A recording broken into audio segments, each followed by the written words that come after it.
Hallo und herzlich willkommen auf dem Stoffmiezi YouTube-Kanal. Heute zeige ich euch, wie ihr diesen süßen Strampler hier für Babys näht. Wie ihr das Schnittmuster selbst abnehmen könnt, das habe ich euch unten in der Videobeschreibung verlinkt. Falls euch mein Video gefallen sollte, dann freue ich mich riesig über einen Daumen nach oben. Und wenn ihr mehr von mir sehen wollt, dann abonniert doch einfach kostenlos meinen Kanal. Weitere Videos und Nähanleitungen findet ihr ebenfalls unten in der Videobeschreibung. Jetzt aber erstmal viel Spaß bei diesem Video. Ihr benötigt wie immer eine Nähmaschine, dann eine Schneidematte, ein Quiltlineal zum Abmessen, ein Schnittmuster eurer Wahl. Ich habe meins hier selber abgenommen und wie das Ganze funktioniert, habe ich euch wie gesagt in der Videobeschreibung verlinkt. Genau. So, dann braucht ihr noch einen Stoff. Ich habe hier einen schönen French Terry. Dann benötigt ihr noch Bündchenware, ein Rollschneider oder eben eine Stoffschere, ein Stift zum Aufzeichnen, ein Maßband zum Abmessen und Stecknadeln zum Fixieren. So, den Stoff habe ich mir rechts auf rechts im Stoffbruch zusammengelegt. Jetzt nehme ich mir mein Schnittmuster, in dem Fall das Vorderteil, fixiere das Ganze mit Stecknadeln, pause es einmal ab und schneide es dann im Anschluss mit dem Rollschneider aus.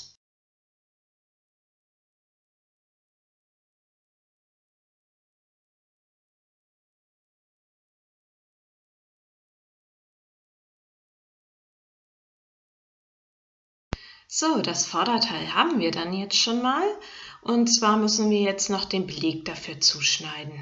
Hierfür lege ich mir den Stoff wieder rechts auf rechts im Stoffbruch zusammen und lege das Schnittmuster darauf. Von der Achselhöhle messe ich mir nun 10 cm ab und setze dort eine Markierung. Das Schnittmuster wird nun ab dieser Markierung dann nach oben hin noch einmal abgepaust.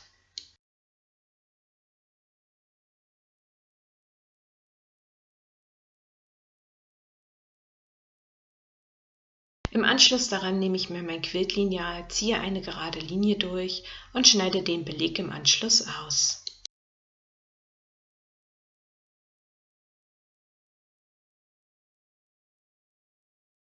So, der Beleg für das Vorderteil ist nun fertig. Genau. Ja, das gleiche macht ihr jetzt natürlich auch mit dem Rückenteil, also einmal das Schnittmuster abpausen und dann den Beleg dafür. So, jetzt nehmen wir uns erstmal den Träger vor. Diesen fixieren wir auch wieder mit Stecknadeln, pausen ihn ab und schneiden ihn im Anschluss aus. Diesen benötigt ihr natürlich zweimal. So, wenn ihr dann alles habt, dann müsstet ihr einmal das Vorderteil mit Beleg haben, dann einmal das Rückenteil und den dazugehörigen Beleg und genau, 2 Träger, Vorder- und Rückseite. So, das Vorder- und das Rückteil legen wir erstmal beiseite und nehmen uns die Träger. Diese legen wir rechts auf rechts übereinander, also die schöne Seite schaut die schöne Seite an und fixieren das Ganze einmal mit Stecknadeln.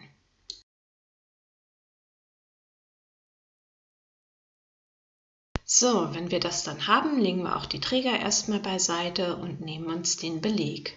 Auch diesen legen wir rechts auf rechts übereinander und fixieren das Ganze einmal mit Stecknadeln.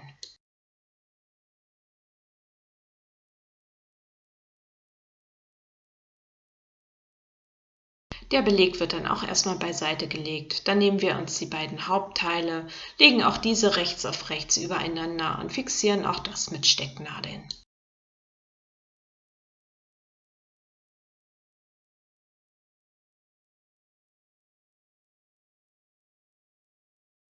So, jetzt haben wir alle Teile zusammengesteckt und jetzt kann es dann auch schon ans Nähen gehen.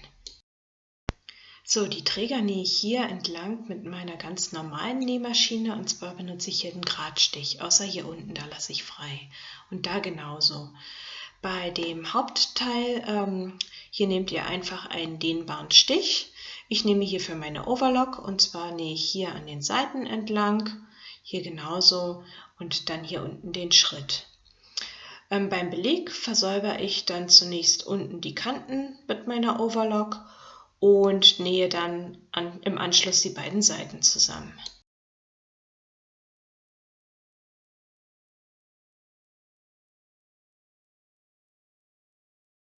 So, ich zeige euch jetzt hier nochmal, wo ich zusammengenäht habe. An den Trägern habe ich einen ganz normalen Gradstich benutzt. Genau, und meine ganz normale Nähmaschine. Für das Hauptteil habe ich die Overlock verwendet, hier an den Seiten und in dem Schritt. Für den Beleg, hier habe ich die Seiten zusammengenäht und unten die Kante habe ich mit der Overlock-Maschine versäubert. So, das Hauptteil und den Beleg legen wir dann erstmal wieder beiseite. Damit sich der Stoff dann später besser um die Rundung legt, schneiden wir an den Rundungen der Träger kleine Dreiecke ein, und zwar mit unserer Stoffschere. Hier bitte vorsichtig sein, damit ihr die Naht nicht verletzt.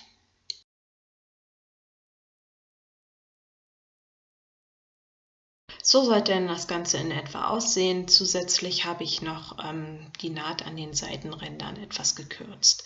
Da wir ja später Druckknöpfe anbringen wollen und dass sie nicht ausreißen, bügele ich an den Trägern noch 2 kleine Stücke Flieseline hoch. Das gleiche mache ich natürlich auch an der Vorderseite des Stramplers. Hier einfach 2 kleine Rechtecke ausschneiden und dann im Anschluss raufbügeln. Aber bitte nicht auf eurer Schneidematte. So, die Flieseline ist aufgebügelt, die Träger habe ich auch schon umgekrempelt. Im Anschluss nehmen wir uns dann den Beleg, krempeln diesen auch auf rechts und stülpen ihn rechts auf rechts in das Hauptteil. Dabei achtet ihr bitte, dass halt hier auch wieder Naht auf Naht liegt. Fixiert das Ganze einmal mit Stecknadeln.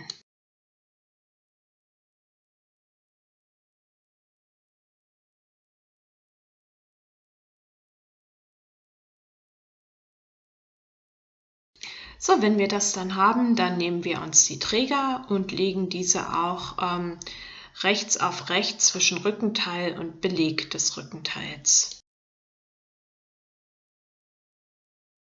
Wenn ihr dann eure Träger positioniert habt, die dürfen nicht so weit außen sein, dann steckt ihr alles ringsherum mit Stecknadeln fest.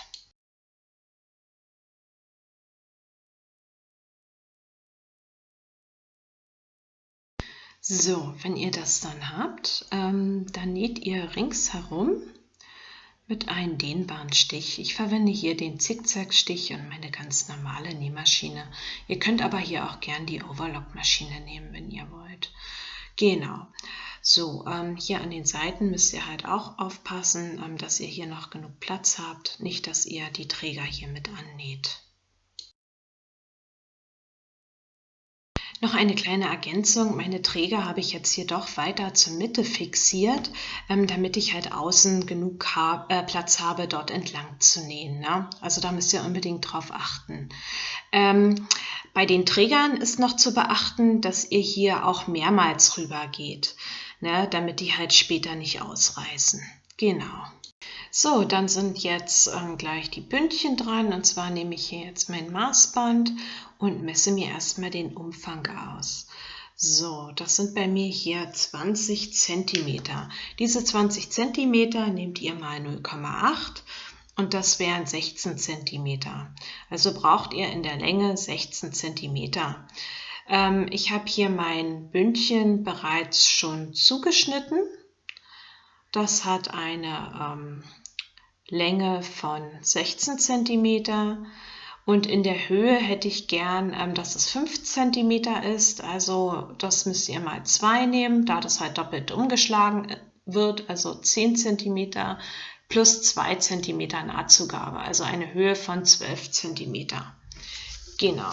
So, das Bündchen legen wir uns jetzt auch rechts auf rechts übereinander, und zwar beide, und fixieren das Ganze einmal mit Stecknadeln. Anschließend nähen wir dann beide, wie gezeigt, an der Kante mit einem Gradstich zusammen. So, die Bündchen sind nun zusammengenäht. Bevor ich alles andere zusammennähe, fixiere ich erstmal meine Bündchen. Dazu drehe ich mir meinen Strampler erstmal wieder auf rechts.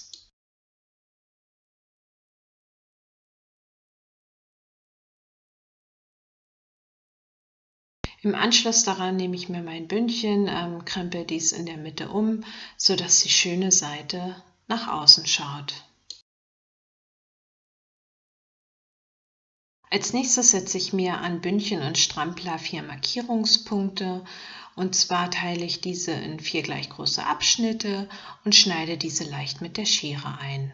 Dadurch lässt sich halt das Bündchen später gleichmäßiger annähen.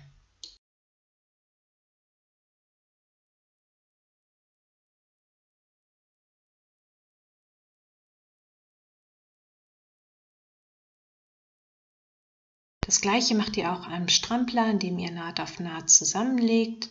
2 Markierungspunkte sind ja schon durch die Naht gegeben und hier setzen wir uns noch 2. Das gleiche machen wir natürlich auch auf der anderen Seite und mit dem anderen Bündchen.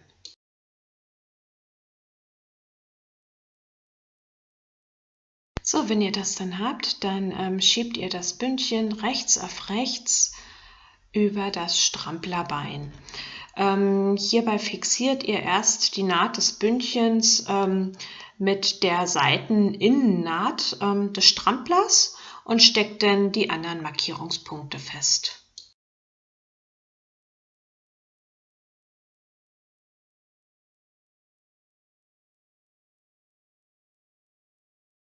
So, das gleiche macht ihr natürlich auch auf der anderen Seite. So, wenn wir das dann haben, dann nähen wir das Bündchen ringsherum gedehnt fest. Dabei bitte nur das Bündchen dehnen und nicht den French Terry Stoff.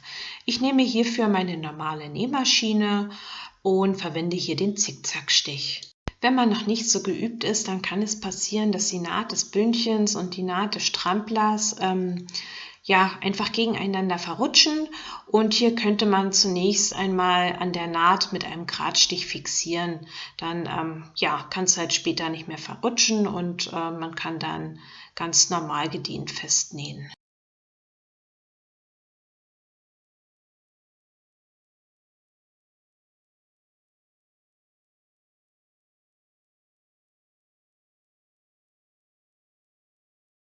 So, die Bündchen sind nun angenäht, der Beleg auch, und jetzt kann das Ganze umgekrempelt werden.